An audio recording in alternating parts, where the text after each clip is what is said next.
Hey, I'm just about to. You want me to play the music now, right? Yeah, I want you to play the music.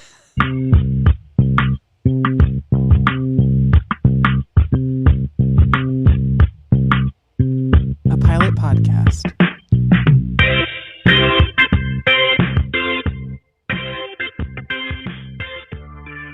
Damn, that music is so iconic now. It's really grown on me. It's good. I'm happy for you. What? Do you not like our theme? Wait, Scandal. I do like our theme. Oh, okay. I was like, holy shit, that'd be so fucked up the whole time he was like, clickbait. I hate this theme. The whole time I'm just plugging my ears. I was about to say, I think our theme is iconic. I would never want it to change. It's great. No, I love it. I think Landon, shout out Landon. He did a great job. He did a great job. He always does a great job. He's a good guy. Okay. Allegedly. No. He's a good guy. Oh no. Stop it. No allegations here. I don't know. There might be some speculation, like in our second show. Stay tuned to the second half. Who are we? Frani is currently just absolutely not here. Frani, what are you doing? I was fixing. I was fixing my mic. My voice is a little gone from screaming my head off at the David Cook concert last night. Shout out to David Cook. Yeah, and shout out to the Swear as well. We love those guys. We're going to do a podcast where we kind of talk about that night. It's going to be like a date night review, I guess. And we'll talk about the band and we'll talk about their music and everything. And yeah, you know. And maybe we'll go a little bit more into the music with Cody and Landon. Who knows? You know? Who knows about the future? Who? CL Blue. CL Sacre Bleu? Sacre bleu. Sacre bleu. Oh my gosh. Anyways, I'm Frani. I'm CO. I'm Logan. I was just thinking about something actually. A friend who watches the podcast, I don't think they'd want me to say their name, but who watches the podcast was like, what does CL stand for? And I'm just like, I never asked. And he's like, Cool Lanch Doritos Blue. Is what he wrote in response. Cool Lanch. It's actually chameleon blue. Thank you.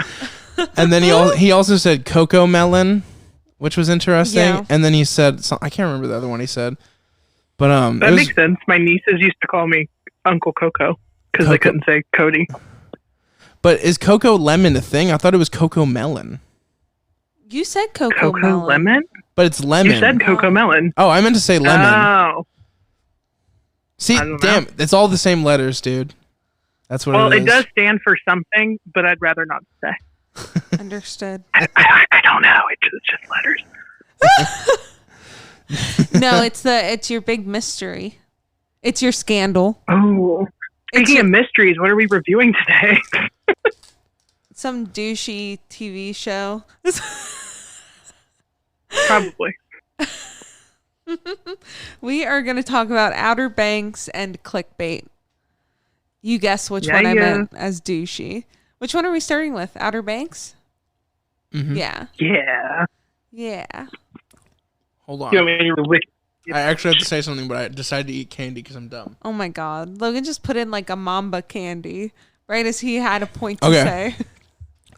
The reason we're doing this is because there's a lot of speculation over streaming right now in the future of like cinema and TV shows and how those things are going to be worked. And I think there's something important to say about Netflix's content, it being like the juggernaut of all the streamers with over 200 million subscribers. So like pretty much if you exist in the United States or otherwise, you either have someone's Netflix account or you have an account of your own. It's like just so widespread at this point. It's hard to find somebody who doesn't have some sort of connection to Netflix. So it's kind of the new cable in a way, in the sense that it's in everybody's household. And I just want to talk about what the top programs on Netflix are, and I think it kind of shows just like a reflection of what people in the United States and otherwise are super into in their media. And it's kind of interesting to see what the trends are now and like what's popular, and you can track that by what's popular on Netflix. Yeah, it's crazy. It's like instant feedback on what people are watching. And it's like you instantly know what everybody's into because whatever is the most popular thing on Netflix, what everybody's talking about. It's the water cooler talk. Like He's All That, for instance, like with Addison Rae. Is that who that girl is? I don't know any of that shit. I know there's a Charlie D'Amelio show. But so everybody hates this fucking He's All That movie and hates Addison Rae, but so many people watched it that Netflix acknowledged, yes, it got a lot of backlash, but we just signed a multi-movie deal with her because you guys will keep coming back. And it's like, it's kind of like, is content now even starting to be bad on purpose in order to get a rise out of people so that way people watch it on Netflix? Like are people...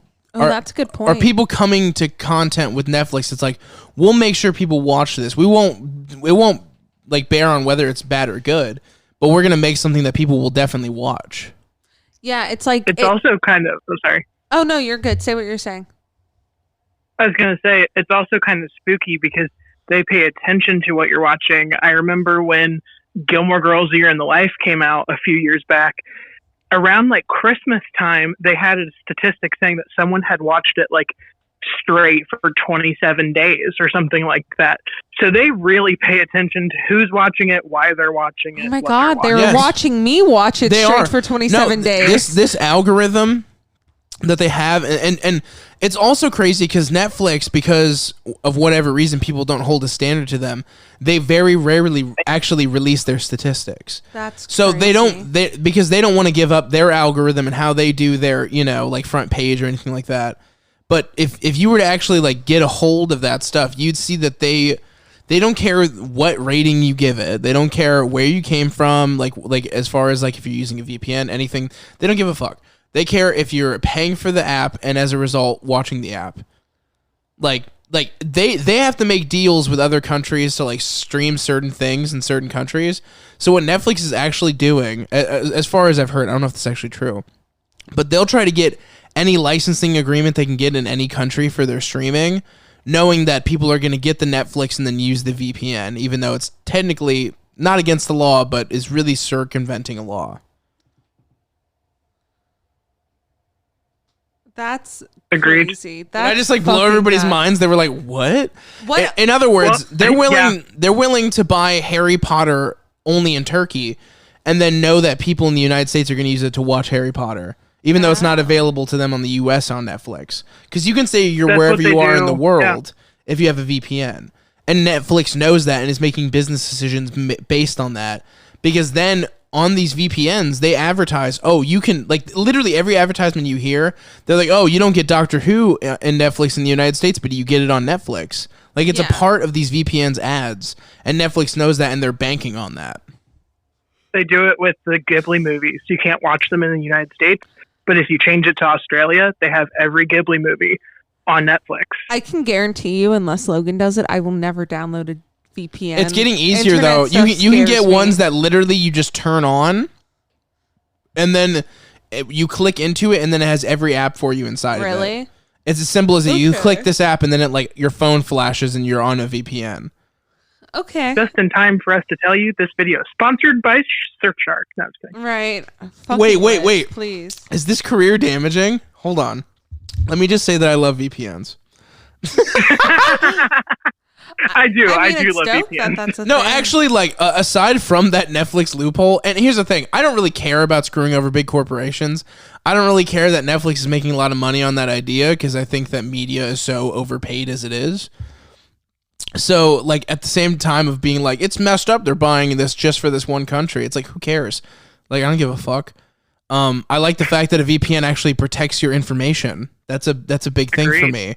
So actually, we are pro VPN. I'm just saying. The Netflix thing is totally a thing that's manipulated that they do. It's great. It's really great. Anyway. The Outer Banks. We should talk about the Outer Banks. Wow. This show sucks. Like, it really was horrible. And it felt like a movie because it felt really fucking long. Well, do you want me to read the Wikipedia so you can... No, I just had to say that up front. Go ahead. Mila, stop. Is an American action-adventure mystery teen drama streaming series created by Josh Pate, Jonas Pate, and Shannon Burke, premiering on Netflix in April of 2020.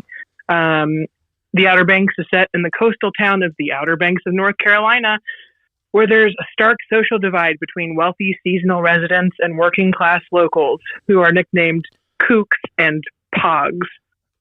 The show follows a group of POG teens who live at the cut and are determined to find out what happened to the missing father of the group's ringleader, John D. Could it be, is it pronounced Pogues or Pogs? It might be Pogues. It was Pogues. It's Pogue. This show is trying really hard to be the OC. It's the OC for Zoomers. Yeah, it's the OC for TikTok culture. Yeah. This dude is, Franny pointed this out, but it's very true. This dude is posing in every scene his face is in. Oh my God, yeah. He's posing all the time. It's his modeling reel. He's always posing. He's always perching his lips like, hey there, what's going on? Yeah, like, there's just like he's long just a girl at moments of Coachella him. and even when he's getting his ass beat, he's like, Coachella. Like his face is Yeah. like trying so hard. It's a lot. What? Do you have nothing to say to the Coachella comment? Like, you don't think that's true? I just had a vivid image of him getting his face flushed down a porta potty, and that did it for me, you know? God. This show also has the same energy as like Jeeps with Salt Life stickers in landlocked states. That's true. Holy That's very shit. true. Also, every dumb white boy who thinks it's like a good idea to play with a gun, like I feel that's a very common that scene was, thing. and then he's like, I saved your life. And it's like, dude, you could have just tackled him. Yeah, or like anybody that wears like a puka shell necklace in 2021. Like they did that. The reason they wrote this character with the gun moment is they don't want the audience to hate them. So they're like, oh, we have to put in a situation where he saved his friend's life when he pulled out the gun and was obnoxious. But here's the problem. Like, yes, for one, it's weird that he actually was being drowned because nobody else approaches that or acknowledges that. But also, like, what the fuck? This was not a situation where he had to pull out a gun. He could have literally just tackled the dude, like legit. Pulled him off of him. If even two people had intercepted and tried to save this man from being drowned, there'd be no need for a gun. God, I hate teenagers. That's all I thought. I'm afraid of them. This like proves it. And that is exactly ripped from the OC scene at in the first season, the first episode at the beach, the fight. There's a fight. They also do the underwater Twilight scene in this. It doesn't belong to Twilight. Yeah. Well, it's Twilight energy. In Franny's world, it does. And do we want to go over what happens in the pilot? Yeah, we have to. I mean, we have to. It's. I mean, I will say this: there is like a plot. There is a plot. I don't think it's a good plot. They did that at least. Some shows don't. The plot is it's three thirsty, at least bi-curious men who are obsessed with this annoying ass chick. They just want to run a train on her. They do, dude. And then but what they don't know is it's displaced. They really just want to run a train on each other, which is fine and lovely, and they should just do that and admit it, you know? And then like she's got pick me energy. On a boat. Run a boat. Run a boat. Run a boat on them. God, I'd run a That sounds like something Florida Georgia Line would say. Not. Run a boat on them. This show is awful. Oh God. Yeah. So basically, the story follows John B., who is pouty lipped man, and his group of friends. They live Derek in kind Zoolander, honestly. They live in like the lesser part of town, quote unquote, that doesn't have money, and they kind of fend for themselves because they work two jobs and stuff. And they look down on the people who are rich, which, I mean, don't we all? 100. And 100. And basically what happens is they discover this crashed boat. They go down diving. They find this hotel key card. They go to the hotel. They find like a room full of money and a gun, and they're interrupted by the police, and the police seems to have some sort of misdealings with this, and they take their own little weird stash of money. Who knows where that came from? And I assume it all leads to some sort of hidden treasure. Yeah, the whole time there's a whole like, you know, message being passed and like kind of like visualization of like buried treasure. Like that's like a whole thing. They're like, I guess that these Outer Banks kids are kind of like pirates. I don't know. Like that's the vibe I'm getting, honestly, because they bring up sunken treasure like all the time. It wouldn't be dope though, because the issue is like there's no characters within them. So for them to be those overarching characters, like there's nobody who distinctly sits out to me as like a captain, and there doesn't seem to be a real story amongst them other than the kid who might get sent away. Like there's nothing interesting going on between any of these characters for real. Like the only one I could see has like captain potential is the guy with the gun, because I feel like any douchebag would put on the hat and be like, I'm a captain. Just unhinged. Yes. And unhinged. Like that's a good word. There is something to be said too. I get that it's young people. I understand the youths, but the dialogue is a little tough sometimes. Like it's a little hard to even listen to. It's so fucking Zoomer, and it just doesn't feel like even real kids talk that way. It made me tired. I cannot believe in my heart of hearts that children actually communicate this way. Yeah, bro. I do. No, not at this level, dude. No way. Like they have real conversations with one another. I'd hope. No, they do. Like when we were children, we had conversations with other people in a normal way. Like I understand. It's a different world. I don't know. No, dude. I just imagine all. Are you really telling me all the youths are just brainless? Like all the youths are really just like brainless for real? Not all of them, dude. No, this is like older writer trying to be connected with the kids. This is the hello fellow kids vibe. That's what it like. I do agree with in that. The same way that, like, no offense, I know you guys love Gilmore Girls, but all the teenage stuff is always like super like bad, right? That's what I've heard for a long time. Is that it's very corny. Fucking talk about my show like that. Okay, sorry. You're right. You guys love Gilmore Girls for the Rory plot, right? Oh yeah, of course. No, I'm on my second rewatch of the year, and I'm to the end. She's at Yale, and I love it. Anyways, Gilmore Girls is a good full show. Like, I'm trying to think of a show that's like got like the way they write kids on the Disney Channel. Like, yeah, like this is like bad MTV Zoomer energy. Like it's a bad MTV show, but it's on Netflix. It's weird. It like the dialogue is bad. Like it's not believable. It's not cinematic or interesting. Like, they're just like actually talking like trashy MTV show characters. Yeah. It's just somebody's dad writing children. Yeah, like trying to be one with the kids and just being edgy for the sake of being edgy. Renegade. Anyway. Yeah, it's just fucking terrible. It's so bad. Pogues. I hated that. The Pogues thing. Shit. Yeah. Also, like the fact that really they talk about like they're like, oh, we're Pogues, we're not rich, and then they proceed to list how half of their friends are rich. Yeah. Pretty much.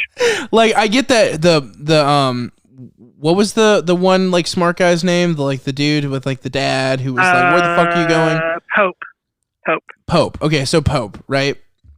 Pope isn't technically rich, but he is well off. Like his family has a good business, and he also is like getting scholarships. Like he's not like they talk about themselves like they're this group of down and out people when it's like two losers and like two exceptional people. Yeah. Like someone who's like insanely rich and the other one who's like going to have a big future, and like we're the outcasts. And I'm like, what the fuck are you talking about? Like these are just two like normal people who fetishize you losers. Like that's literally what's happening.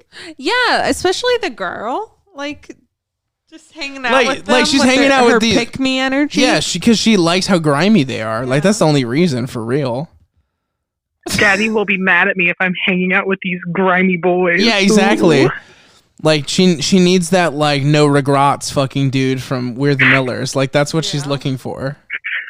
I love the line where he's like, when she's not busy getting a dolphin tattoo. Oh my god, so trashy. Gag me. That describes that character perfectly. Yeah, it like gives me the same energy as like people from like where Cody and I grew up, like thinking that they're like edgy, bad, or like bad, or like they're talking about how hard their lives are. If they were approached with like, I don't know, to drop them off in Queens, right? Like, like put them in Gary for a couple hours, have them act the way they act, and like see if they really are like oppressed. Like I'm annoyed with this. Like we're white people. Like they're showing these beautiful white like people who like still live in like this really gorgeous part of the country, and it has still a pretty decent sized house, mind you. Yeah. And it's like feel bad for them. I'm like, why? Why though? Why? Because they're acting like assholes. Because they're acting like assholes, and they're literally like male models, and they have like all this shit and hang out with disrespecting their parents and disrespecting authority. They literally bomb around and fuck around on a boat all day. It's like, oh no, those poor kids. Like these are like the hooligans that whenever I'm at the beach, I like look at them and I'm like, I do not comprehend at all what runs through their heads that they're having a good time. Like that just doesn't compute to me. It's like when you see like let's say you see a group of like, you know, chimps in a room, right? They're like they're laughing, they're giggling, and all they're doing is throwing shit at each other and like occasional hand jobs. Like that's what they're doing. That's who they are. But they're the teenage TikTok versions of that. They're just like sitting around slinging shit and like occasionally waiting for a hand job from the one chick in the group. We got to talk about the Frankie Jonas thing. Oh, I can talk about that. Yeah. You want me to say it right now, or do you want to finish this part? We can talk about it whenever, but it just has the same energy. All right, as that. It's too much built up now. We have to talk about it right now. Cody, are you familiar with Frankie Jonas of the not Jonas Brothers, but a brother of the Jonas Brothers? He's not a Jonas brother, but he's like the brother of the Jonases. As a concept, or as like his in-depth personal life? As a concept. Yes, I'm aware of the Frankie Jonas phenomenon. Okay, so he's somebody who I mean I don't know this for sure. Maybe I'm imprinting a view on somebody that maybe they don't feel. But he seems like somebody who hates the celebrity culture in his life. Like he hates the fact that he's famous by association. Mm-hmm. And so he uses that fame to just do the goods of the world and just to give us something to be happy about. So just to fuck around a little, just to like give it to all these rich people whose lives are perfect and like they literally have no talents but they're super famous. So this is what Frankie Jonas did. There's this trend on TikTok where you'll go to like an influencer party or a concert or somewhere, and like you'll have a bunch of people pose with the same piece of material, maybe like sunglasses or a hat, right? And then you get a montage of like Seth Rogen and Aubrey Plaza and Kanye West all wearing the same glasses at the same party, you know? Do you know what I'm talking about? Have you seen that anywhere? I have not. I'm interested though. It's a popular thing. Like there was one where it was like Vin Diesel and The Rock were at the same party, and it was funny like seeing them wearing the same glasses at different points. Just like a prop. But it's like a prop. It's for like a TikTok montage. So Frankie Jonas decided to do the same thing where he went to a party that had like Charli D'Amelio and like Jack Harlow and like a bunch of famous people, right? And he had them all pose with a Scientology necklace. And they didn't know it.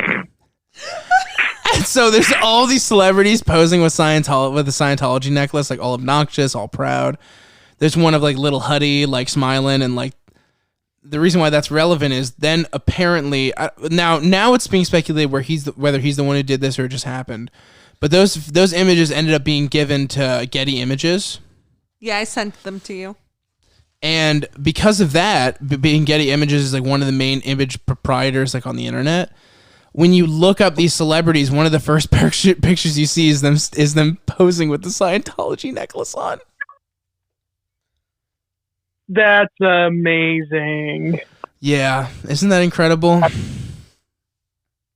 Wow, I'm kind of floored. And the best part is there's a bunch of people who are like not aware of the prank. And like, you know, some people's parents like closely watch what they watch on social media, and they're seeing Charli D'Amelio with a Scientology necklace on, and they're like all freaking out.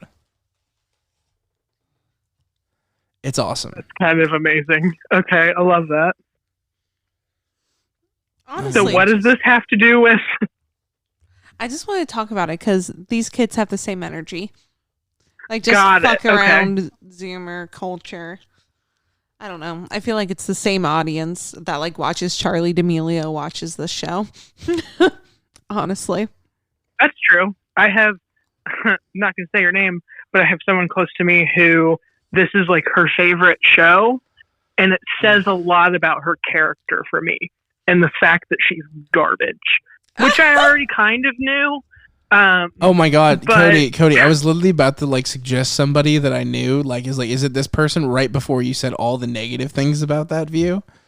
It would have been like, is it this person publicly on the podcast? And you're like, continue saying horrible things about it. I was like, oh no, I dodged a bullet there. Yeah, no. Cody, I have very few people in my life where I'm like, yeah, I legitimately think they're probably not a very good person, but I like have to relate with them, you know? Yeah. Mm-hmm. Are we those people? No. Do you like this show? That's who I'm talking about. What if I said I did? I guess that's a good point. Did you watch past the first episode? No, I barely made it through the first one. Yeah. I literally got 25 minutes in and I was like, this isn't done yet. Why did they make it 54 minutes? I know. That's why I said a movie, because it's fucking long, bro. It's so long. And it's not and even some good. of it I'm like, okay, that makes sense. But like, I don't know. It was rough for me. It's all blended together. Like, I barely remember any significant moment. It's like Visco girl shit. It's like just weird. It's bad. Well, it's Visco girls aren't really relevant anymore. I know. I think they wish they were Outer Banks, but they're not. Yeah. It just like doesn't feel. It made me feel old. It made me feel. Oh, it definitely made me feel old as fuck. I was like, wait, no. I was like, I don't get this anymore. I'm like, what the fuck is happening right now? It's like, can these kids just stop? And I just keep asking her, can we just watch How I Met Your Mother instead? Yeah, we've been rewatching that, and that's so much better. we're gonna eventually review that. Don't give away any of the. Don't give away the ending. Franny doesn't know. Franny doesn't know the ending, so don't give it away. Either. But we're Cody. Yeah. You should just watch the whole thing. I will. Because me and Franny are watching the whole thing, and we're not going to review it for a while. So if you're looking for like a random comfort show, it's a good comfort show too. So it's so good. You can just dive into it. But the best thing is, this is just like a bit of a teaser. When we do review How I Met Your Mother, we are going to play Drunk or Kid. Yes. We will be playing Drunk or Kid. Future announcement: a pilot pod will be participating in official Drunk or Kid competition. Yes. Don't know what that is. Anyway, it's you know what? Yeah, just wait and see. Okay. What I was gonna say is I am kind of like surprised that you guys felt so old, because I remember looking at these kids in high school and being like, y'all are shitheads. So I've always kind of had that mentality around them. So I don't think it really aged me in my head. Are you trying to insinuate we hung out with those people? What I'm telling you is that even... I ain't saying she's a gold digger. No, it's not true. We didn't hang out with douchey people. If anything, I was kind of like... people were repulsed. Like, those kind of people were repulsed by me because I was scary to them. So I definitely not. We were not those kids. But my point is, even those kids then, like the kids that I did know like that, they were annoying, but they weren't just fucking brainless. Like, they weren't like literally without a brain. What I'm saying is the ideas of these characters, the way they interact with one another, even their interpersonal relationship skills. It felt like all these kids were re-meeting each other every time they hung out. Yeah, it did. Interesting. Like, what I'm saying is, like, generally there's like a chemistry or like and I understand that like it's hard with pilots, but you can come off more genuinely knowing each other and friends than these kids came off. Like, it's not even hard to do. It's one of the easier things to write in a story like this, where like they're all band together doing something, but it's just not there. Like, I am convinced these kids would turn on each other in an instant. We kind of saw it. There was a point where they were on the verge of breaking because the one dude wanted to scuba dive and the other dude was like, I don't want to get sent away to foster care. Like, yeah, there's definitely, exactly. Even though they act like they're close, I don't feel like the veins are that thick. Exactly. So I agree. No, I agree. That's what I saw too. And the thing is like, that's not a hard story to write. And here's the thing: you can make friends who are close still do things that are bad for each other on film. Like there's ways to write these stories where they're actually compelling. Like, Julius Caesar is like the easiest example of this. Like, they could literally make it as simple as like, we were really close and then he backstabbed me. Like, that's not a hard thing to make believable. But like, they tried so little with the interpersonal relationships of these characters. It really feels like they all have zero attachment to one another. They went for fully just like aesthetics in this and just like trying to make an edgy plot line. They didn't go into depth. No character. I can agree with that. Yeah, no character felt really thought out, or like their motivations. The random like shooting. Yeah, that was okay. The motivations weren't really clear at all. And I know that there are. I agree. Now, let me start off by saying that I don't. If you're in a polyamorous relationship, that's cool. Good for you. You know, live your life. I don't give a fuck. I'm excited for this. But I have to concede something that I think that just can't. There's no way that I could argue against this being the truth, even if I feel like you can be in a polyamorous relationship and all that stuff. There is no way that 3 semi-attractive men would just all be lusting over this one basic ass girl. Now, if the setting was like a normal everyday life where it's like, okay, 4 uggo teens obsessed with kind of hot girl who hangs out with them, yeah, I get it. But these dudes are like male models. Yeah, they really were. I'm not saying that you can't be hot and be in a poly relationship. I understand like that some people are just about like that group or whatever, and like there's totally situations where there's 4 guys and 1 chick. I just don't see it being possible with like 4, like 3 like really good looking men obsessed with like 1 chick. It just seemed a little fucking weird that they all wanted to. It's just odd. Like it sets a bad precedent too for like male and female relationships. Like because I'm a male and you're a female and we're friends, I just instantly want to fuck you. That seems a little aggressive. Yeah, like it just is kind of a little objectifying, honestly. Wait, Cody, did you say something? You kind of cut out there. I was just going to say, I also found it weird that they set it up and then you kind of got like the little hints between like Pope and then the blonde guy, I don't remember his name, who is like, I totally want to fuck her, but like that door's closed for me. Why don't you try it? The other guy doesn't seem that interested, in my opinion. But the problem is that he's the one who said it. I would actually fucking agree with you. And that's what my point was. That he's clearly obsessed. He's clearly obsessed with that chick of the boyfriend that beat his ass. Like he's clearly obsessed with her. Mm-hmm. He's clearly obsessed with her. They literally make them interact the whole time, and they're like hating each other. Like they're gonna end up together. Big shock. But like he said that he was into this other chick. Like he said and does not show it whatsoever. And she even shows him affection, and she she shows him affection, and he's even still like, okay, like whatever. But you're the one who said you liked her. Like, are we? Is this like a dishonest like narrator? Like, is that a part of the story? That's such a dumb plot point if that's the case. Like, it's stupid to say you have some like you're into her and then you're not as a narrator, because we're supposed to trust what the fuck you're saying, dude. And even if you're doing a dishonest narrator, it's like you have to make that very evident. You can't just like or you suddenly be like, the one clue. It could even be a twist where they don't make it evident, but for the twist to be he actually doesn't like her. What a stupid fucking twist that'd be. How dumb would that be? That's like the dumbest fucking thing I've ever heard in my life. I agree. Sorry, it just bothers me. Like, it's so annoying. Again, it was just like that for the edge of it. It feels like they wanted to make content where, like, you know, like girls could watch this and be like, oh, I wish 3 like Beach Boys were obsessed with me. Like, yeah, you know what I mean? That's kind of how it feels. And then like she was just hanging out with them so they could all. Because rich girls are the ones who are going to be into a show like this. You know what I mean? And it's like, oh, my entry point is this rich girl in the group that all the boys are obsessed with. Yikes. I'm just saying, man. Just feels problematic. But you know what? Grows the economy.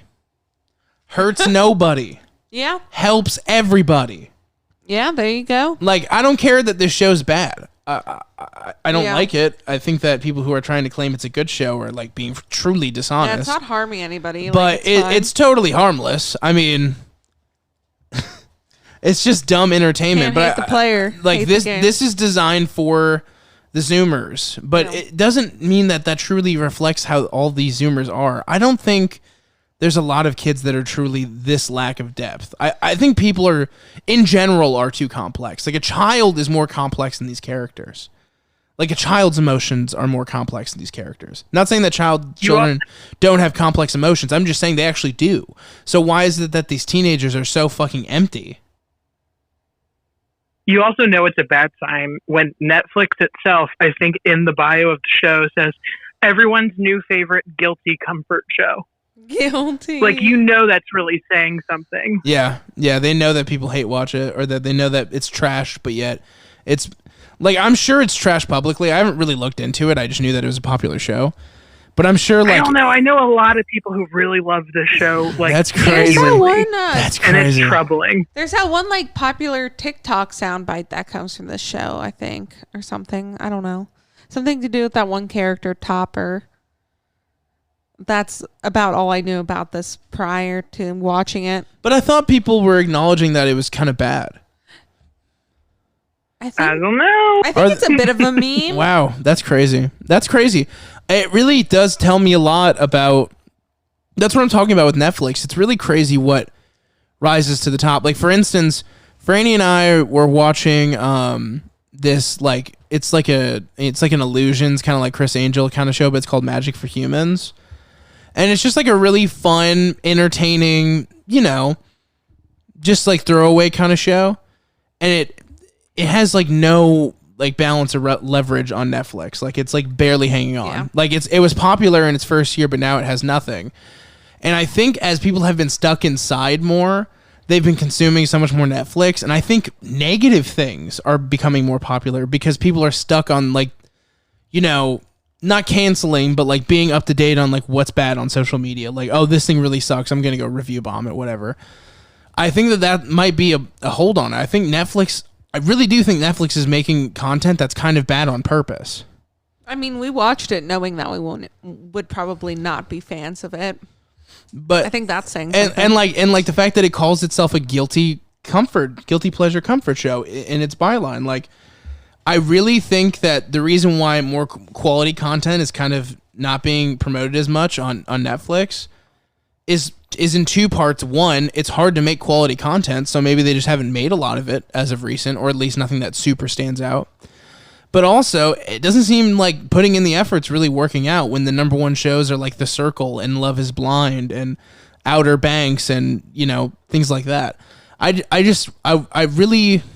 It's entertainment's so weird right now. It's just strange to me. It's so weird how you have shows like this that exist in the hemisphere of streaming, and then you go to somewhere like Disney Plus and you have WandaVision. And I find it so weird that they came out in the same year. Yeah, like the same year, yeah. Yeah, just like the quality difference, depending on what you watch, is insane. And then also, the watcher base, like WandaVision obviously is an outlier for Disney Plus. People love that fucking show. But if you look at the subscriber numbers, even in keeping in mind that Netflix has been around longer, Netflix has over 200 million and Disney Plus has around 116 million. I mean, to have literally half when you have, I mean, I have to think that Loki and WandaVision were like some of the most streamed shows of this whole year. But Netflix just has the market that much to where it's like you have Netflix and then what other streaming services do you have? Like, that's what people assume about you. Oh, that person's subscribed to Netflix and they're also subscribed to, I don't know, maybe HBO, maybe Disney Plus. Like, you don't know. But you know for a fact this person's on Netflix. Yeah, it's basic cable. If you're making something like a project, put it on Netflix, dude, because that's your number one bet. Like, people will actually see it. Yeah, like Netflix originals are so big. I mean, think about Tiger King, dude. Think about the monumentalness of that, or, you know... Orange is the New Black was like one of the first of its kind. Ooh, yeah, one of the first people are originals, still talking about that show, and it's been over for like 2-3 years. Yeah, that show, House of Cards, even with everything happening with Kevin Spacey, that show was like highly awarded at its time and was so popular, they tried to do a last season without the main character of Kevin Spacey. They were so desperate to keep that show alive with all of its accolades and how popular it was. They're like, well, maybe we'll just make it about his wife now. And it just didn't work. It's just, it really shows too, like how, like, It feels like it's just like they're just churning out content when they make stuff like this. You know, like this is just this content. not healthy or good. This is calculated. Yeah. This isn't like they're churning it out. This is something that was made. The inception of it is, let's get people watching the show. Let's get teens involved. If teens get involved, social media gets involved. Oh. Social media gets involved, we get more viewers. Yeah. It's just like formulaic is what I think I meant to say. Yeah, it's formulaic. Absolutely. It's structured to be exactly what it is. And it's a smart way to create like content in a way that I don't respect, but is still like, oh, okay, I get it. Like that's smart marketing wise. I just prefer good content. Like they need more shows like, you know, that are actually adding to TV and like making it better. Because I'm sick of seeing bullshit, and what they don't realize in the long run is that people are going to get sick of watching it too, and then nobody's going to use Netflix because it's like, oh, it's like the VH1 of streaming services. Ooh. Kind of, yeah. They're also catering so hard to the TikTok demographic, but I get it because I think just recently TikTok has surpassed YouTube in like viewing hours. People watch a lot more TikTok than they do YouTube videos now. Mm-hmm. So much so that YouTube is now YouTube. We love you, by the way. YouTube, don't fuck with us in the algorithm. But YouTube also started Shorts, and now Shorts is actually like lining up to getting more views than Facebook videos. So Shorts on its own on YouTube, which is a different video platform, its secondary platform that you have to press onto once you open the app, is just as popular as a lot of the Facebook videos right now. Like, obviously, there's still outliers with Facebook. Darman does 40 million views a video, so you can't really compare it that way. But it's starting a second legitimate service, or it's on its already legitimate service, just copying its platform. So it's what's popular right now, and that's why they'd make a show like this, because this kind of idea of like teen subculture and TikTok and dancing and drama, it's fueling everything. Which is another reason why I was like, why is it so long? I feel like TikTok culture has encouraged things to shrink in size. But guess what? I found that very interesting. But guess what? It grows the economy. Helps everybody. Hurts nobody, as Joe Biden would say. Did you guys see that when he put a vaccine mandate up that Dictator Biden started trending on Twitter? Stop. That's awful. Wow. Dictator Biden, dude. Oh my God. All these hogs are so mad. There's a new sign on me and Logan's exit where we live that says, it's like in like big red letters, and it like looks like one of those like presidential signs. And it says, Trump won 2020 and the world knows it. We do? I don't Apparently we do. I get reminded every day when I drive home from work. It's the most insane thing I've ever seen. Do you relate to any of these characters? Who are you? Oh God, I'm nobody. I'm the fucking washed up body. I'm the uncle because I'm the fuck out of there. I'm done with it. I'm the fuck out. I'm not into it. I'm done. Can I be the boat? I feel like I'm boat shit. Are you the sunken boat or the above water boat? I'd be the one with a bunch of hot boys on it. You know, there you go. I would give the show so much more credence if that guy had actually sniped one of those children. How much crazier would that have been? Just like pop, just like right through like Pope's head or something. Like, and then because honestly, if the police were dealing with an African American in the situation, you know, Pope would not be doing the things he's doing without being murdered. So they should do that as like a plot point. Like, you know, Pope's running from the cops and they actually just assassinate him like they would in real life. That's a plot. Be real. I need to go.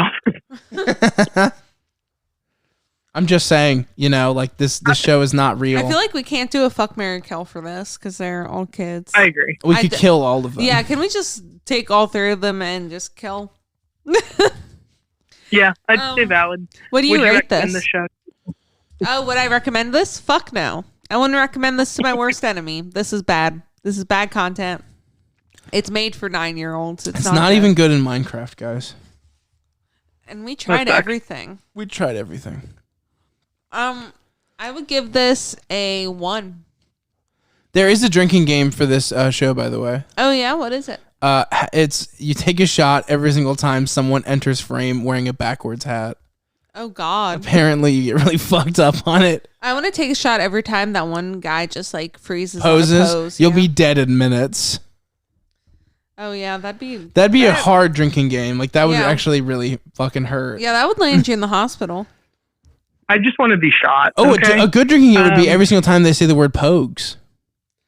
We're the pogues. Yeah, that's You'd a good get one. fucked up. Pogues or kooks. You gotta. Hey, guys, if Or you whenever they take a say hit. you wouldn't understand. If you guys want us to stream on Twitch, we'll do this game.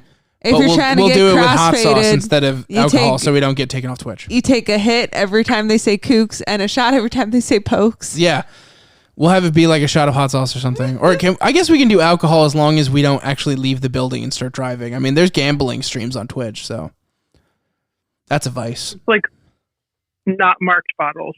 You know, just like you can't see through them. You're Yeah, good. no. I mean, like, trust me, whatever we're gonna buy is gonna be shitty anyway, and probably won't be out of the state we bought it in. So. Yeah. Let us know if you guys want us to do that. Yeah, let us know. I was gonna say, I think this is like a 2.5 for me. Is Like I could see that there was potential, but it just didn't. Is it just land the mark. hot boys? Did that give it 2.5 points? Now I don't really think the boys are that attractive. Like I don't think anyone in that show. I think they all had baby faces. So no. Yeah. Like even the girls are kind of okay. None of it was good. Yeah, I don't know if it really had that much like potential. I think it had some potential. I think it's harmless. Like it's just whatever, like trash entertainment, you know. If you're somebody who thinks Parental Control is a good show, like you'll love this. LOL. What do you rate it? Oh, it's a 1 out of 10. Got it. I mean, it's harmless in the sense of like I don't think anybody will be harmed by consuming the media, but it was harmful to my eyes. Well, speaking of harmed, we should take a break and get to our next show. Whoa! Okay. We'll be right back after a message From us. Yeah. Hey, looking for more content? Check out Crosscut Cinema, where me, Franny, and my friends review movies.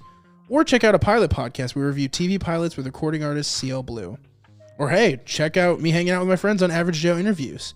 Socials and links are in the bio. Thanks, guys.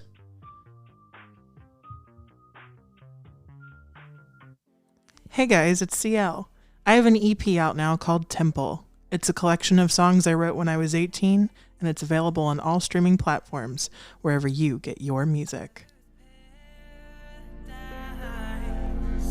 So baby, look into my eyes. My body's a temple.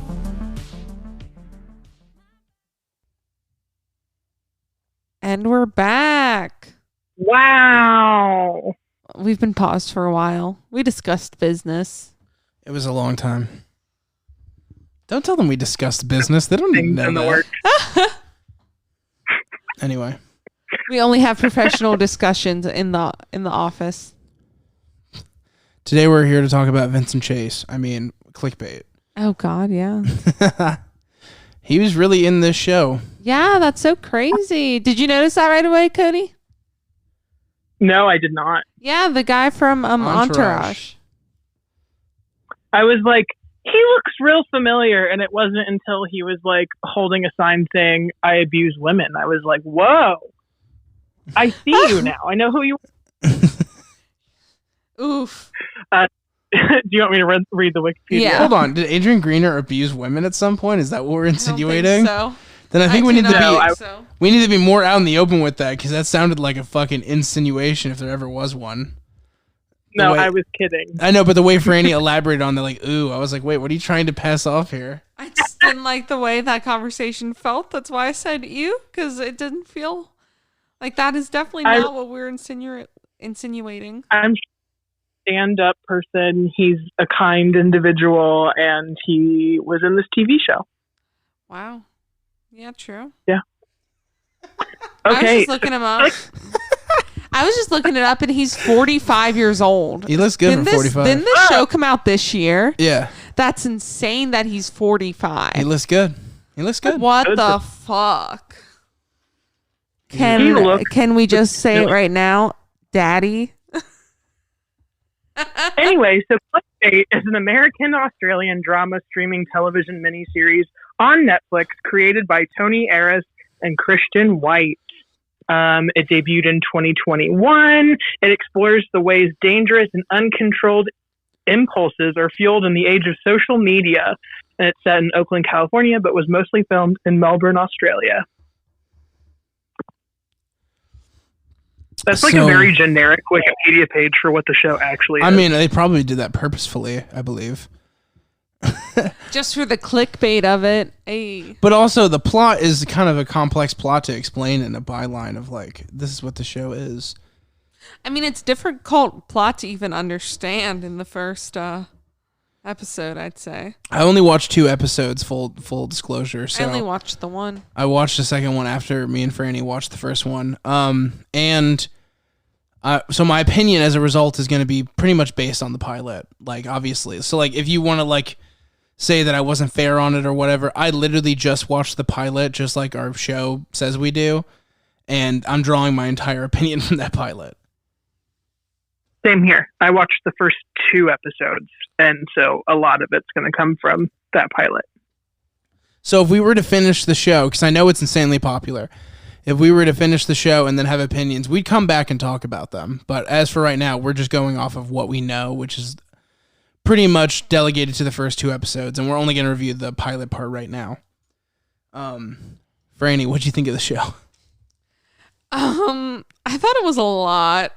Oh, you know what? For once, because I think the Wikipedia was so vague, like Cody said, we should explain the plot. Yeah, definitely.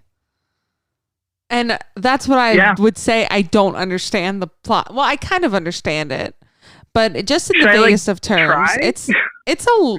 Do you want me to say it? Yeah, if you want to do it, Logan. If you feel like you got a good handle on it. Do you want me to say it, or do you want to do it? Up to you. Okay. Like, if you have a good grasp, do it. Okay, so the idea is it's based around this, at least the pilot, and it seems like a lot of the show. There's this girl, Pia. She has a brother who's married to a woman that she is not a fan of, and also has a strained relationship in her family because she acts out and does things she shouldn't do. And that's reflected in, like, the first 5 seconds of the show, which, by the way, loved that Tangerine by Glass Animals push. Yeah. Love that song. That was cool. But you see right off the bat, she's got issues. You know, she parties. She's hitting up people on Tinder. She talked to you like 5 seconds ago. This guy, Woody, hey, what up? And then what happens is the episode starts with her having this huge fight with her brother over basically, being kind of like nasty to his wife, complaining about their group gift. You know, she had shown up a couple hours late to the birthday party, so she pretty much was just, pissing him off, and they got into a fight, and she left. And then the next morning, after she has dropped her phone in the club toilet, by the way, if you drop your phone in a club toilet, leave it. Yeah, leave that's how you get. Leave it there. That's how you get chlamydia. It lives there now. It's not yours anymore unless you want the MRSA virus. It's not worth it. So she goes home, puts her phone in rice. It's still like soaking up all the water, so she doesn't bring her phone to work. And when she gets to work as a nurse, it's revealed to her by a young guy that she like sticks with chemo and shows her viral videos for fun. He shows her a video that's gone viral of a guy holding up a sign that says, "I abuse women." At 5 million views, I will die. Except the kick is it's actually her brother that she was in a fight with the night before. Yeah. And the whole episode's idea is they're trying to figure out why would Nick... it was Nick, right? His brother's name's Nick. Why Nick would be put into this situation. And there's people... everybody's hiding something. Everybody in all these episodes is hiding something. Like, the wife is hiding something, but we don't know if it's related to Nick's disappearance or, like, whatever. The sister, Pia, is clearly hiding something that she's not being totally honest about. His kids, everybody's got like, and even the police officer who takes on the case Because as we saw earlier in the pilot, this guy Woody is actually this police officer, and he was using a different name on the app. Oh, and he constantly references that he has a wife. Just saying. The girl who plays Pia is 38 years old. That's What? insane. I was just looking up the cast, and I mean, she looks like she's in her 30s. I know. It just, I guess when I watched Maybe early. maybe I just projected like and assumed, but like I kind of saw her as like a in her 20s character. Her demeanor definitely gives it that way. Like, Yeah. I get that vibe that she's like maybe 25. Yeah. And then he seemed like early 30s. Yeah, but he wasn't. Also, her I know. Lego haircut doesn't help. Yeah. You don't like that? You don't like that Pulp Fiction cut? Not a big fan of Sia, sorry. Yeah. The Pia character, at least, is like, I think out of all the characters in the show, she's the one who seems the most kind of realistic to me, even though she's like totally a cartoon. But her emotions are very real. Like, I'm sorry, but if your brother was missing at the police station, you would be like, at least, Irate. if not irate, at least more broken up than his wife was. Like, holy shit. Yeah. Which is a sign yet again that there's something being hidden there. Mm-hmm. Yeah, I mean, I can't decide if I'm going to jump back into the show or not. So, talking more about the show, people like social media gets involved. The video starts getting a ton of views. There's like basically subreddits set up about trying to figure out how he was kidnapped. There's other subreddits about like spam viewing the video in order to make him die faster. Since it was on another site, like the police couldn't take it down as if it was on YouTube because they're not beholden to the United States. It was like in Macedonia or something. Yeah. Macedonia? Yeah, I think that was Yeah, I think that's what they said. Yeah. So And like internet sleuths were trying to figure out like who was posting it, where he was. They figured out what truck he was in. yeah, they figured that out. Like they figured out the kind of truck he was in, and then they went and told the police. And there's a moment where earlier in the episode during her like flashback and stuff, he's talking to her about like how you do things and you like, or no, she's talking to his wife and saying, you act like you're not doing things, but you're doing them on purpose and blah, blah, blah. And then it's during that montage, you see that she's rewatching the video and adding views to his death count. Yeah, I remember that. And so like, you kind of realize like, wait, she has resentment, like legit. Like she's purposely reviewing the video over and over again. And she doesn't even realize she's doing it. Yeah. It's just like subconsciously she's doing it. It reminded me a lot of Don't Fuck with Cats, just talking about like internet sleuths and everything, and like how insane the world of like Reddit is. It's just crazy, and it felt like a social commentary too on just social media and how dangerous and deadly it can be. And you know, some of it was shot really well. No, go ahead. I was going to say that I think that would totally happen. If a guy got kidnapped and was put on YouTube, I feel like people would totally be like, yeah, I'm going to get this to 5 million just so that this effer dies. Yeah, because they think he abuses women. And at a second point, they upload a second video of him holding a sign that says, I killed a woman. But what's weird and kind of interesting is they acknowledge that the first two signs he lifted up with cardboard were in his handwriting, but this new one wasn't. Yeah. Mm-hmm. Yeah, and so I like a lot of the shots of the show. I always love like these kind of mystery thrillers and like detective and you know all that stuff, but there's issues here. Like I think that it's like a lot of it's entertaining, but I think that the dialogue is a little tough. I think their understanding of the internet is a little kind of backward. They say words like hits instead of views. Yeah. Which nobody says, except for like boomers. And they also like, you know, like with the like an adult woman would know that a 16-year-old kid couldn't circumvent the earth to find her brother using the internet. Yeah. Like she should know that. She shouldn't have been like, could you like hack the blood? Like she's not a fucking idiot. Yeah. She uses Tinder. She understands the internet. She's not a fucking moron. Yeah. It and for a show being written about the internet, it seemed like the writers were kind of like lacking the knowledge. Yeah, like the dog ghost video is like that's not even Vine, like old internet. That's like 2006 YouTube. Yeah.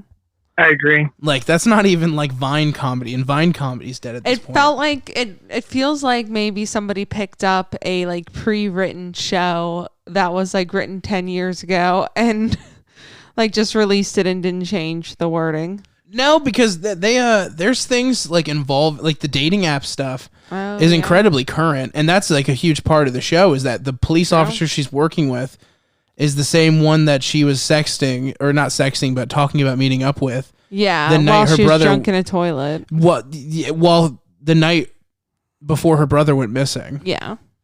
And then she gets her phone recovered and she finds a voicemail of him being like, "Hey, we need to talk. Something's up. Blah blah blah blah blah." And the brother, not the officer. Yeah, the brother called her at 1 a.m. and said, "Hey, we need to talk about something." And then she never plays it for the cops. Yeah. Like purposefully, because they're worried that they're making Nick look guilty. That's another dumb part of the episode. When you think he's about to be murdered, you really don't care if he looks guilty by what you're doing. You'd rather him be found alive and guilty than to fucking die. Hello? Agreed. You want to give them any information they have, because if they dig into it, they're not going to stop looking for him because they found evidence that he might be involved in something like nasty. All it's going to do is give them better clarification about the situation he was in before he got kidnapped. Yeah. Fucking morons. It's just not, that part's not believable to me. Yeah, it really wasn't. And also, like, the brother's wife being so anal about the shoes, that was kind of dumb. Like, I'm telling you right now, I don't care if it's your husband that's missing as well. Like, if somebody's brother is missing, regardless of your relation to that person, you're not going to give them shit about wearing shoes indoors. Yeah, it makes her look like... It makes her look like a fucking cunt. Yeah, it makes her look like beyond what the sister's saying. Like, it makes her look like she's just fucking cold and emotionless. Makes her look like she doesn't care that he's even gone. And not to a point. Like, I understand they're trying to drive that point, and that's why they did it. But it's not to a believable extent of a character. You just don't exist in society that cold without everybody acknowledging it, not just Pia. Yeah. You know what I mean? Mm-hmm. I know what you mean. And the kid actors, they were okay. I thought they did fine. I'm interested to find out what the oldest son's like messaging things about that they made a big point about. That was a nice little moment of like tension. That was cool. But what do you mean? So when she comes in on him to ask if he's doing okay, he's like playing like COD or some shit. And then he starts getting messages from somebody like, what's going on? And you can see a clear nervousness of him being discovered talking to that person. And they're showing you the text on screen and they're showing you his reaction, but it's like stunted because he's trying not to let it know to Pia that something's going on. I think that was an interesting part where you might be like, oh, what's that all about? Yeah. This show had some good parts. I don't know, Logan, how do you feel about, are you going to continue watching it? I don't know. That's a good question. I think with how much people are really into the show, it might benefit us to do like a spoiler discussion, but we also have so much on our plate right now. I don't know if I'd finish it. That doesn't mean, I'm not talking about rating wise. I mean, just like because of us specifically having to watch television all the time. What about you, Cody? Do you plan on it? So I liked Pia as a character. I think she's grabbing, and I think that there was like a genuineness there that I actually did feel motivated, that I wanted to watch the second episode because looking through her eyes, I was like, oh, like I'm actually at the end of the episode where they open the van and you're expecting to find him or not find him or whatever.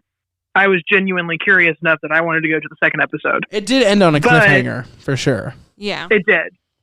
And I think there are definitely problem spots.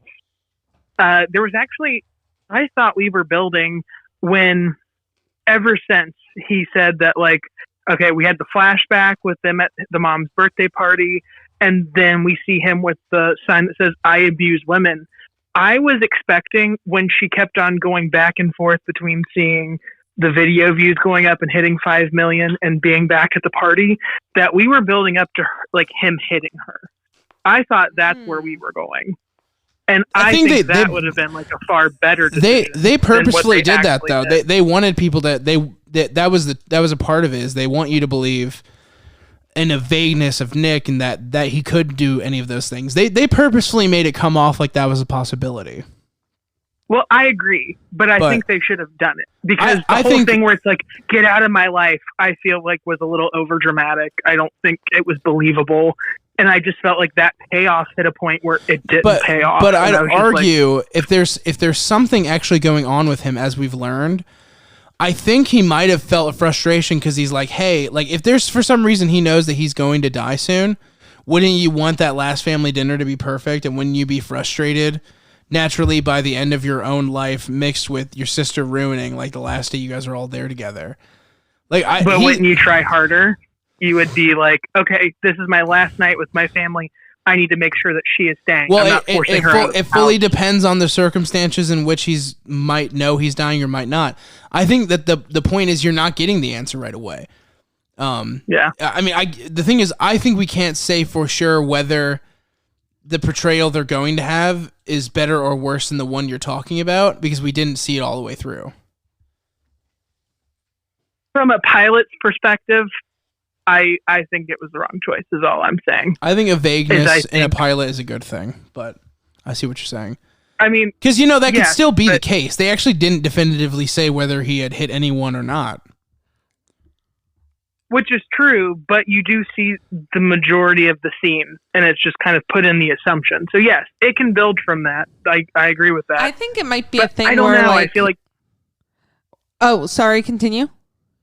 No, you go on. I was saying, like, I feel like it might be a thing where, like, the narrator's not giving us the full vision yet, Like, he could have hit her right there, and we're just not, like, knowing Or, it like, yet. maybe the plot isn't that he's a bad guy. Maybe the plot is that... Maybe the abuse of women comment is something that means some other bad thing he did. Or, like, my point is that for me, just saying that he hit his sister or not isn't determining whether the pilot's good or bad.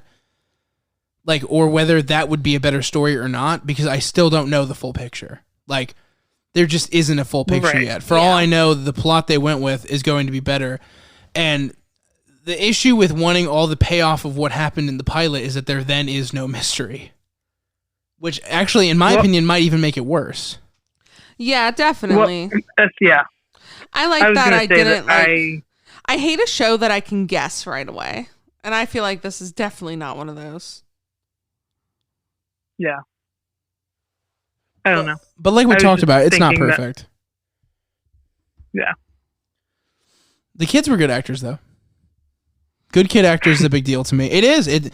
Genuinely, it's a make or break thing. Like, one of the best things about, I don't want to give away another show, but like, if you have good child actors in the show, it really legitimizes it more, because there's nothing more annoying than like having a serious argument about dire circumstances and then a kid walks in like, happy Halloween. Like, doesn't exactly fucking work. You know what I mean? Like when kids are just bad actors and it seems like they just like walked off the side of the set onto the set. That's always a yikes. Like if you watch any sitcom, that's 100% of the child actors. Sorry, Dylan and Cole Sprouse when you were children on Friends, but that's what that shit was. You guys just wobbled onto set. Adorably wobbled onto set. Mm-hmm. I love that behind the scenes clip of them asking him, like, so who's your favorite Friends cast member to work with? And he goes, Jen. And they go, why? Because she's hot. And I was like, that would have been me as a child. And she looks no different now than she did then. Insane. There was I don't remember what movie it was, but there's a movie where she gets out of bed and she's like kind of topless, so you see the side of her boob. I think that might have been my sexual awakening. Ooh. However, it was also when I was sitting in a movie theater with my mom, so 50-50. God. Yeah, I mean, I just don't know if I care enough to like dive back into this movie, you know, or this show. It felt like a fucking movie. It's like almost good, but doesn't quite have that like the extra pool in, you know? It doesn't have something that makes me really care enough. Like it doesn't jump any higher on my priority list. I'm not sure do you care if yeah, I mean, you Loki, guys can definitely. Can I get into like a little bit of spoilers? Yeah, definitely. Go right ahead. I don't really plan on watching. Well, first, let's rate it. Okay. Let's talk about who we are, who we'd fuck, what we'd kill. Okay. Fuck, marry, kill. I would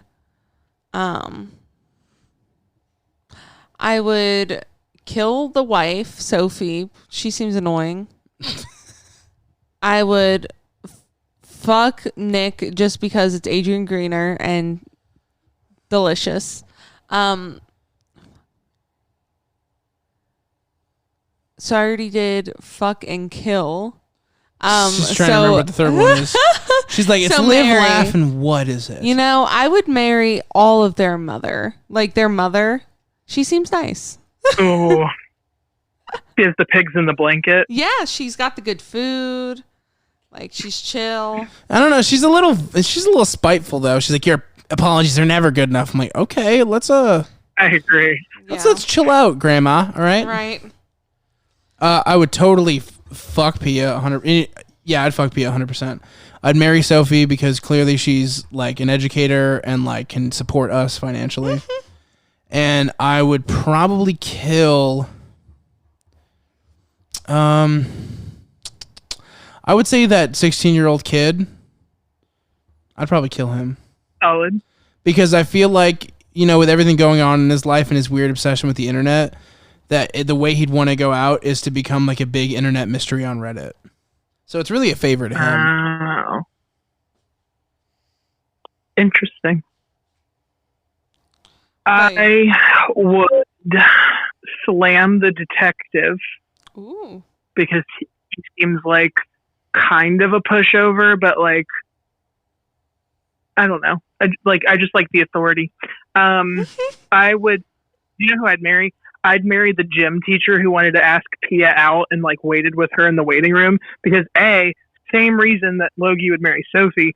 He's got a job. He's an educator. He's got tenure. Second reason is he seems totally like a pushover. He's like, oh, your brother threatened me with a 2x4, so I backed off. I love how Cody's all of Cody's choices are fully based on the amount of power he can have over them. It's like that one's a pushover and that one's a pushover, and that's why I would be romantically interested in either one.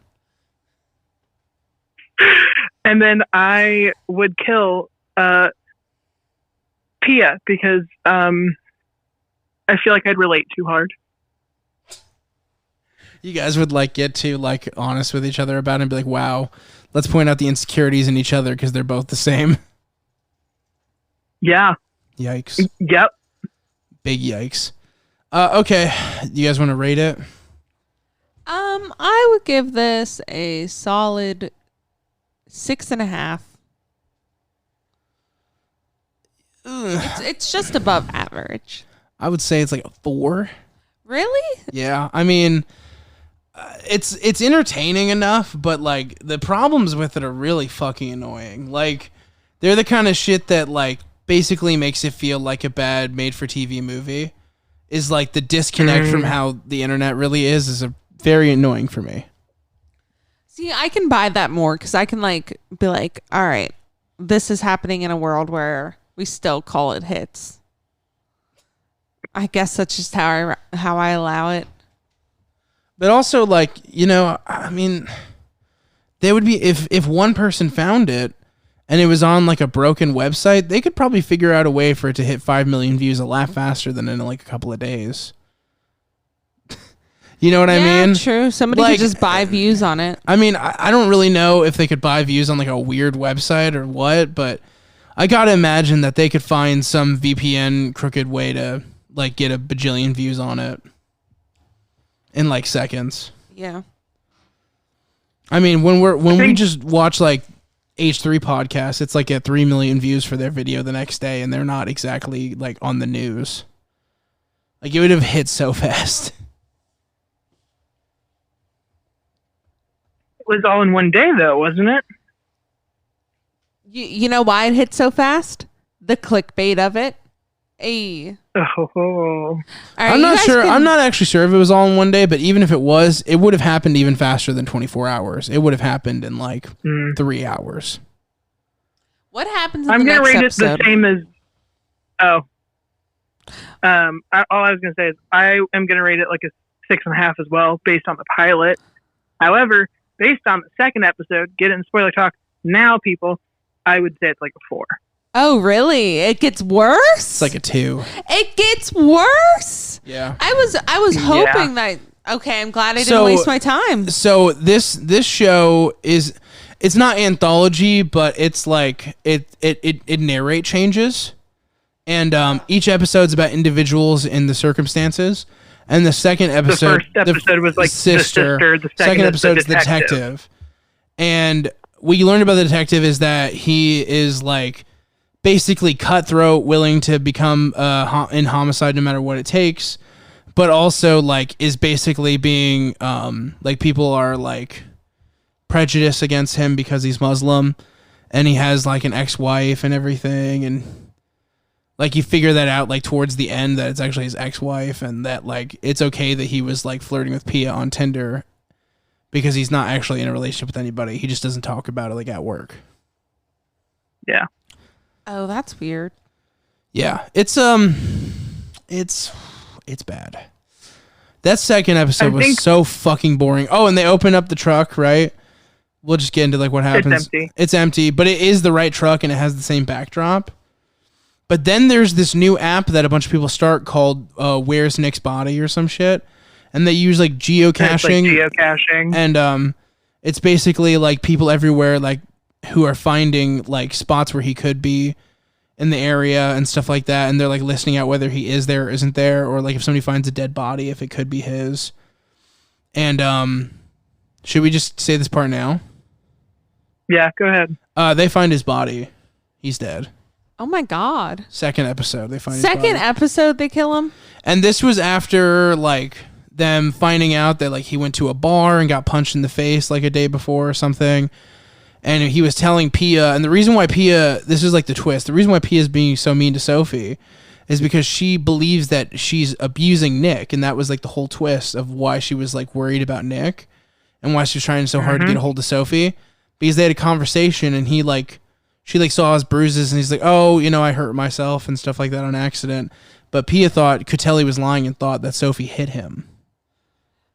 Oh. Well, way to flip the gender on that kind of stuff. I do like that. I do like representing all victims as victims, but you know, also like to kill him the second episode and to. But then there's still vagueness where like all the time they're like, "What do you think that he killed a woman thing means?" And Pia's like, "He's not that kind of person. He's not like a great person who's always done great things. Like he's done bad things in the past, but he's never killed anybody and stuff like that." And we're just like, okay, we get it. You're trying to still paint him with this very vague brush. Like, we understand. You literally didn't even have to acknowledge it. Like, it's still vague enough to where you didn't have to say anything about it. Yeah, it was just really fucking bad and boring. It was boring. It was fucking boring. It was so bad.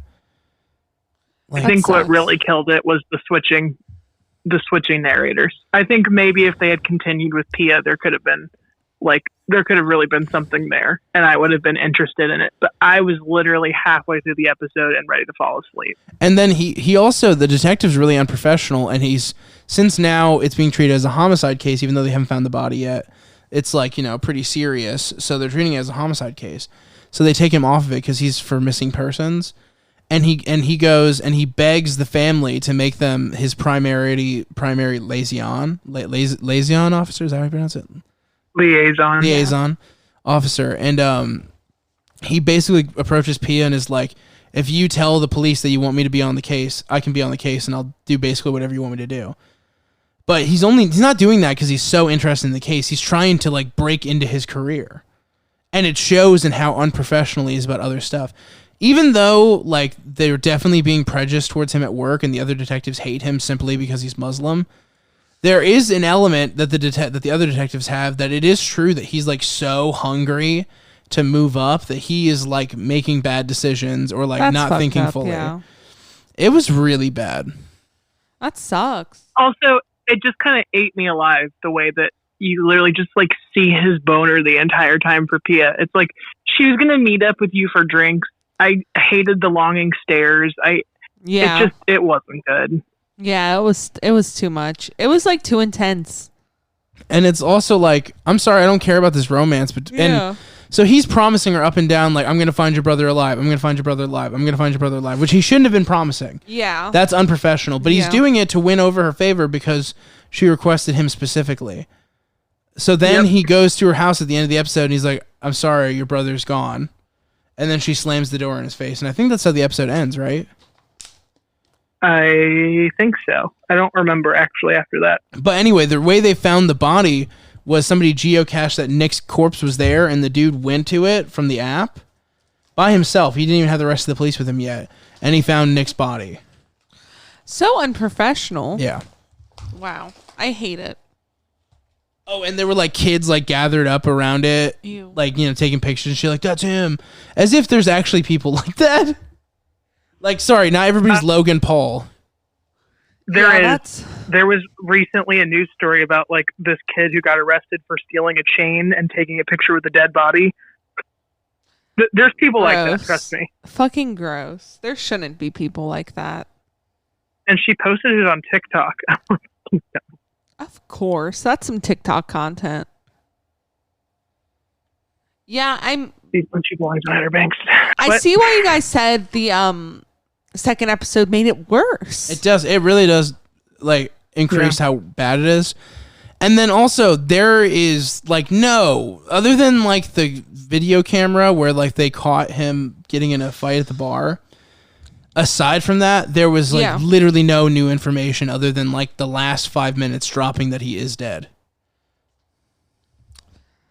And like, what the fuck else do I have to go back for? Like, if you would have kept him alive, like, I'm not trying to be like telling you how to like reveal information of the story or whatever, but for this, I really feel like you kind of took the air out of everybody's wings by instantly being like, yeah, he's dead. Yeah. Like, the mystery could have been like, is he dead? Is he not? We can't find a body. And that would have been way better. It's stupid. Bad show. Bad. Very bad. 2 bad shows. And it's not like they're going to do, you know what? I can't say that. Never mind. I almost referenced another show and almost spoiled that show. That's the difficult thing is sometimes we get so candid. We're like, we'll reference this show we've definitely all watched, but like aren't reviewing and could spoil for other people. Yeah. We know too much now. Get it, people. Yeah, I mean, I don't plan on watching the show. I wouldn't recommend any of you watch either of these shows, but I would recommend you check us out on social media at A Pilot Podcast. Twitter.com/apilotpodcast. Instagram.com/apilotpodcast. I don't know. Nobody's saying social medias. God, Cody. He's always interrupting us. Even interrupted himself. Myself. Yeah, that's fucked up. Mm-hmm. Okay. Where can they find you guys? If you like us and you want to hear more from us, you can check out our other podcast called youtube.com/crosscut cinema. Crosscut Cinema on Spotify or wherever you listen to your podcasts, Apple, whatever it is. And then also, if you liked me and you wanted to check out extra content with me, I have a personal YouTube channel where I post bonus content from either of the channels, where I post personal projects. You can check it out at youtube.com/Logan Tyler. Now, I may have the URL from Logan Tyler Music, but when you search on YouTube Logan Tyler, he shows up first. So what you need to do is start watching these videos. Yes, they're even good. More and more. Thank you. And while you cannot find me through geocaching, you can find me on Instagram and all other social medias at CLBlueOfficial. Also, I have a song coming out on Friday. As like you guys can see in my Instagram bio, I have a link for a pre-save. It's called Big Night In, and I hope you guys like it. We've heard it. It's really good. It's a fucking bop. It's a total bop. Yeah, and thanks. let us know if you want to hear more about that and stuff. We're gonna probably dive into that once this music starts coming out. Maybe we should do a TikTok dance for y'all. Oh God. That'd be great Yeah. if we all did. If all of us adults, full grown adults, did a TikTok dance. Absolutely. That sounds painful, but sure. All right, guys. Thank you for watching, guys. We Leave love you. in the comments what you want us to watch next. Yes. Yes, indeed. Peace out, folks. Remember, Bye, Netflix owns guys. you.